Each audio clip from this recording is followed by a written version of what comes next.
Hey guys, welcome back to Just a Geek in the Garage. So it looks like, some of the Snap-on videos that I've been posting lately, have gotten some traction, and, there's a lot of comments and stuff like that on the videos. Most of them are positive. There's a lot of discussions happening, which is great, which is kind of what I wanted to get out of these videos. Today, specifically, I want to talk about the economics of buying Snap-on, and specifically, basically what I mean by that is kind of how do we justify buying Snap-on, how a lot of people justify buying Snap-on tools when there's something else available. So, I've seen this, for the last 20, 30 years. I've heard it. I've, again, seen it in the comments that we recently had. And one of the main ways people kind of justify buying Snap-on, or at least telling other people to buy Snap-on, is saying, listen, I want to go and buy a tool, and, this tool is going to hold its value, and then at some point in the future I can sell this tool and it's actually still going to be worth money.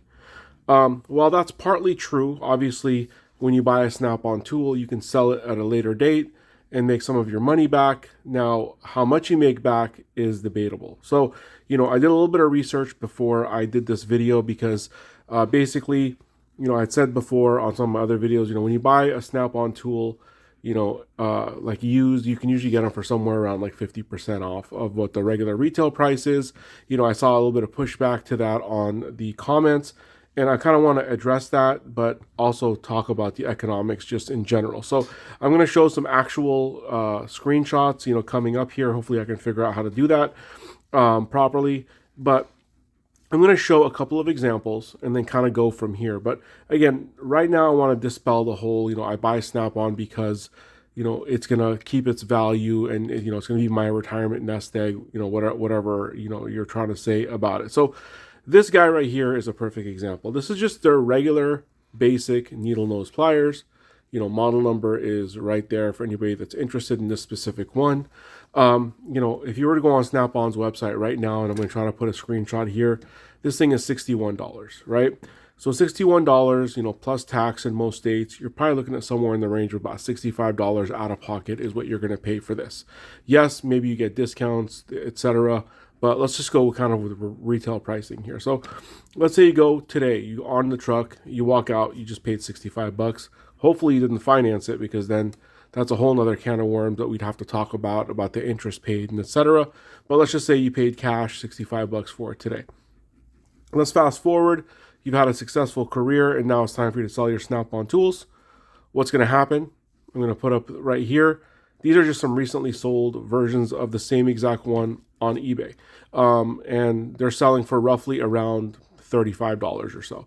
Now, one thing you have to keep in mind is when you sell on eBay, you're paying eBay a fee, right? It's about 12-13%. Plus, you have to pay for the shipping out to the customer if the customer didn't pay it themselves. So, just to be fair, let's deduct about $10. So in reality, you're netting about $25 for a tool that you paid $65 for. So, yeah, you're getting some of your money back. That's great, but what if instead of doing all of that and waiting and losing that money, so this basically costs you $40 to use during your career, if we're doing just a rudimentary math here. What if instead you went and bought this Icon version? Again, I know a lot of you guys don't like Harbor Freight. This is just a simple example. I could use, let's see if I think I had it in front of me here. I could use, Klein as an example as well, or, Knipex, or many other examples, but I'm going to use this right now just to kind of illustrate my point. This thing sells for about $20 right now, maximum Harbor Freight price, probably about $15 after, discounts and coupons, depending on, when you buy it. And so what that means is that by buying this tool versus this tool, you're, 65 versus 15, it's about $40 cheaper right now. So what you could do is we could look at this two different ways. One, I could take that $40 difference and just put it in the bank, right? Put it in a savings account, investment, retirement account, what have you. This is not a finance video, nor is this any financial advice, but I'm just making an example. So now, this money that you would have wasted on this guy, right? Because you're only getting $25 back ultimately. You could have just put that in the bank, right? And actually it would be closer to $50. But anyways, I might have my math confused, but let's say 40 for right now. So let's say I take that 40 bucks and it's been sitting in a savings account. Now at the end of my career, I just throw this away. I don't try to sell it. I don't give it to my heirs or hand it down, whatever. I still made out like a bandit by not buying Snap-on and buying this guy instead. Again, this is an extreme example because the pricing difference is so big here. And again, you could be like, I wouldn't buy Icon if it was the last tool on earth. And that's fair, right? You could say I'm only going to buy USA made. Well, let's talk about Klein, right? Same scenario. You could probably get this thing for around 25 bucks, USA made. Still made in the USA. You're paying 25 bucks for it versus 65, on the truck, and you can kind of reverse engineer the math from there. So this is not, a video about calculating, anything. It's more just concepts, right? So if you're saying I'm not going to buy this tool because it's not going to retain its value, but you're way overpaying for this guy because it will, it's like buying a car, right? You buy a car, it's worth 20 or 30% less the second you drive it off the lot. These guys are worth 50% less the second it's taken off the truck. So that's one example. I'm going to do one more example, then I'm going to kind of let this part of it go because obviously there's a ton of tools here in front of me. I'm not going to go through each individual tool, but the next tool, something like this ratcheting screwdriver, great screwdriver. I bought this thing a long time ago. It served me very well in my career. I'm glad that I bought it, but I could have also bought something else, right? If at the time I knew things like Caterpillar existed or the Williams version of this, maybe I would have bought that. Maybe, if Klein had something decent at the time, I would have bought that. But let's say today, you go on the truck, you buy this guy. I'm going to put a screenshot here. This thing is selling for a little over $86. So with tax and everything, you're probably looking at a little over, let's say $90, just to make it easy. Probably like $90, $92. Again, I'm going to put a screenshot of what this is selling for on eBay right now, even for decent condition. They're selling for about 45 bucks. So again, roughly about half the price, but that's if you're lucky. There are some examples that did sell for a little bit more than that, to be fair, maybe closer to like 55. But again, you're paying eBay fees, you're paying shipping on all of this stuff. So you're still going to net way less than even probably $40 for something like this. And, what I've noticed is, if you're, whether you're selling it, on eBay or, OfferUp or Facebook Marketplace, it's all going to be something similar to what you're kind of seeing, here. I've bought and sold a lot of tools, both new and used. So this is stuff that I've seen, consistently throughout the last few years. So that's kind of the first way I think a lot of people really justify, I'm going to buy Snap-on tools because they're going to hold their value. Again, when you're spending, 4 or 5 times as much as you need to on a tool, and you're only getting half of that back, that half is painful, much more painful than, me buying this tool for 25 bucks and then selling it for $12.50, right? And again, all that money you could have just simply banked, and, you would have a very, very kind of cushy retirement if you were to do that versus doing something else. Now, don't get me wrong. If you're telling me I'm buying Snap-on because I like Snap-on, right? That really only needs to be your only justification. Like, I like Snap-on. I don't mind paying extra for it, and that's why I'm buying it. Cool. I have drawers full of Snap-on. I'll put another picture right here. You guys can see just 2 of the drawers in my toolbox that have Snap-on in there, and there's still a couple more that are filled with Snap-on. So I bought these tools because I like these tools, right? Are there tools that I've purchased, like this guy right here that, I bought against my better judgment and then I kind of regretted them? Of course, there's tools from every brand that I've probably regretted buying. But at the end of the day, my money, I made this money just like you guys have your hard-earned money. Spend it however you want. Let's just be real about why we're buying kind of what we're buying. The other thing, another justification that people kind of are always saying is, I want tools only made in the USA. I don't want to buy anything made anywhere else. Great. I support you 100%. I have many videos talking about USA made tools, whether it's Klein, whether it's channel lock, whether it's something else, right? Go buy USA made tools. I fully support giving Americans a job because we are paying a few extra dollars for the tools.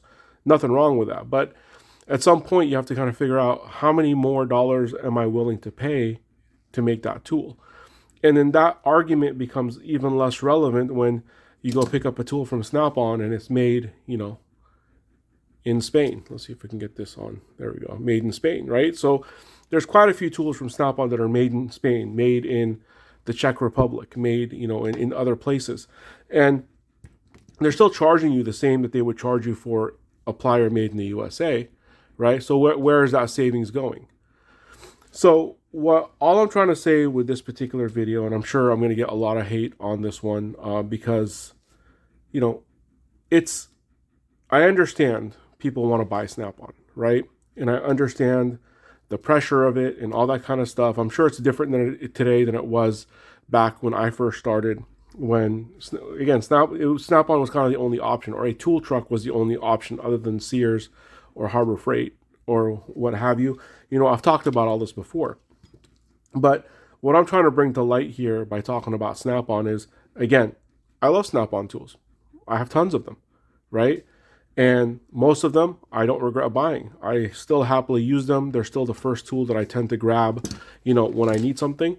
And honestly, that's mostly because I've spent so much for them. When I've spent $80, $90 on a screwdriver, I'm going to grab this first before I'm going to grab maybe the, one made in Japan here for, less than half the price, even though the gear set sounds better on this guy, right? This is tried and true. It's worked out very well. Absolutely nothing wrong with that. But let's be honest with ourselves and other people on why we're buying these tools, right? You really don't have to justify yourself to anybody why you're buying them.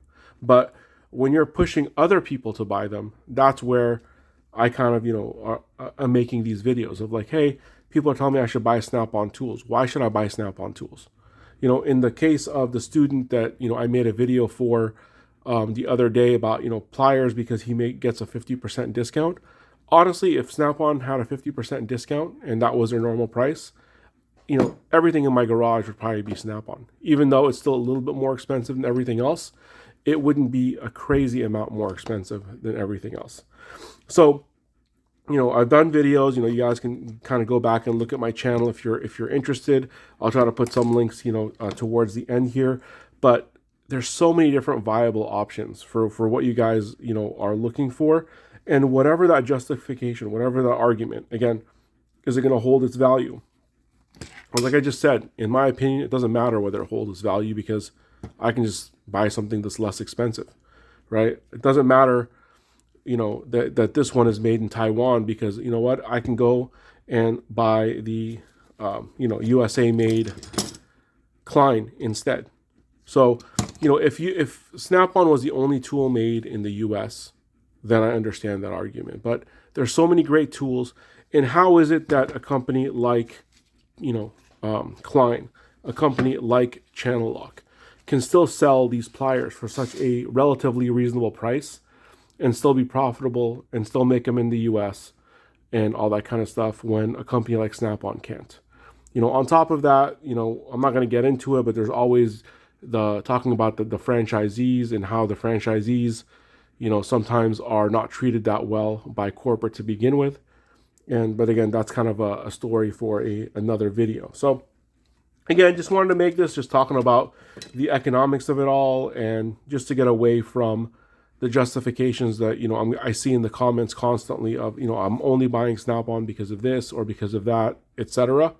Well, let's talk about it in the comments. Let's be civil about it, obviously, if we can.